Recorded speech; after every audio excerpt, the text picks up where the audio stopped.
Big boss Kannada season 12 ಈಗ ಅಂತಿಮ ಹಂತಕ್ಕೆ ಬಂದು ನಿಂತಿದೆ. ಇಡೀ ಕರ್ನಾಟಕವೇ ಯಾರಿಗೆ ಪಟ್ಟ ಸಿಗುತ್ತೆ ಅಂತ ಕಾತರದಿಂದ ಕಾಯ್ತಿದೆ. ಆದರೆ ಈ ಫಿನಾಲೆ ವಾರದಲ್ಲಿ ನಡೆದ ಒಂದು ಘಟನೆ ಮಾತ್ರ ಇಡೀ ರಾಜ್ಯದ ಗಮನ ಸೆಳೆದಿದೆ. ಅದು ಗಿಲ್ಲಿ ನಟ ಮತ್ತು ಅವರ ಅಪ್ಪಟ ಅಭಿಮಾನಿ ಶಶಿಕುಮಾರ್ ನಡುವೆ ನಡೆದ ಭಾವುಕ ಕ್ಷಣ.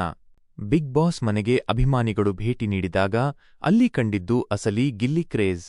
ಅಭಿಮಾನಿ ಶಶಿಕುಮಾರ್ ತನ್ನ ನೆಚ್ಚಿನ ನಟ ಗಿಲ್ಲಿಯ ಭಾವಚಿತ್ರವನ್ನು ತನ್ನ ಕೈ ಮೇಲೆ ಟ್ಯಾಟೂ ಹಾಕಿಸಿಕೊಂಡು ಬಂದಿದ್ದರು. ಇದನ್ನು ಕಂಡ ಗಿಲ್ಲಿ ಒಂದು ಕ್ಷಣ ಸ್ತಬ್ಧರಾದರು. ಗಿಲ್ಲಿ ಹೇಳಿದ ಆ ಮಾತು ಈಗ ಎಲ್ಲೆಡೆ ವೈರಲ್ ಆಗಿದೆ. ಮನಿಗೂ ಅಭಿಮಾನಿಗೂ ಏನು ವ್ಯತ್ಯಾಸ ಗೊತ್ತಾ? ಮನಿ ಇವತ್ತು ಬರ್ತದೆ, ನಾಳೆ ಹೋಗ್ತದೆ. ಆದರೆ ಅಭಿಮಾನಿ ಒಮ್ಮೆ ಬಂದ್ರೆ ಯಾವತ್ತೂ ಹೋಗಲ್ಲ ಎನ್ನುವ ಮೂಲಕ ತಮ್ಮ ಅಭಿಮಾನದ ಬೆಲೆಯನ್ನು ಸಾರಿದರು.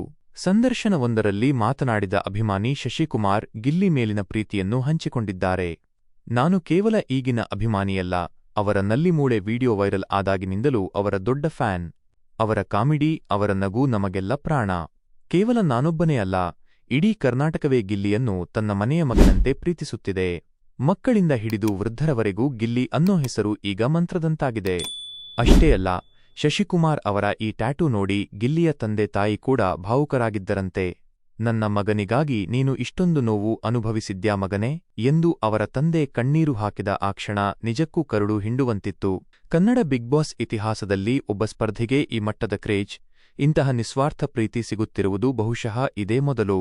ಗಿಲ್ಲಿ ಈಗಾಗಲೇ ಜನರ ಮನಸ್ಸನ್ನು ಗೆದ್ದುಬಿಟ್ಟಿದ್ದಾರೆ. ಟ್ರೋಫಿ ಯಾರ ಕೈ ಸೇರುತ್ತೋ ಗೊತ್ತಿಲ್ಲ, ಆದರೆ ಈ ಅಭಿಮಾನದ ಸಾಗರ ಮಾತ್ರ ಗಿಲ್ಲಿಯ ಪಾಲಿಗೆ ಅತಿದೊಡ್ಡ ಗೆಲುವು.